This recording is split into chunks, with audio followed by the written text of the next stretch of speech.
அஸ்ஸலாமு அலைக்கும். சில நேரங்களில் நம்ம துவா செஞ்சுருப்போம், அந்த துவா வந்து இன்னும் கபூலாகாமல் இருக்கலாம். நம்ம யோசிச்சிருப்போம், என்னன்னா நம்ம துவா வந்து இன்னும் கபூலாகவே இல்லையே அப்படின்னு சொல்லிட்டு.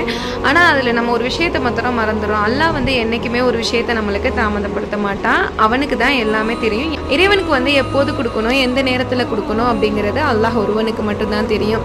அவன் தான் எல்லா விஷயத்தையுமே நன்கறிந்தவனாக இருக்கான். அவனுக்கு தான் அனைத்து விஷயங்களுமே தெரியுது. அவனால தான் எல்லாமே நடக்கும். அல்லாஹ் தஆலா குர்ஆன்ல எப்பொழுதுமே பொறுமையாளர்களுடனே இருக்கிறேன் அப்படின்னு சொல்றான். ஒருவேளை நம்ம அல்லாஹ் கிட்ட கேட்குற துவா வந்து சரியான துவாவா இல்லாமல் இருக்கலாம், இல்லைன்னா அதுக்கு இன்னும் நம்ம தகுதியாக ரெடியாகலை அப்படின்னு கூட இருக்கலாம். அல்லாஹ் வந்து ஒரு விஷயத்தை நமக்கு தாமதிக்கிறான் அப்படின்னா அதை விட பெட்டரா ஒரு விஷயம் நம்மளுக்கு கொடுக்க போறான் அப்படின்னு தான் அர்த்தம்.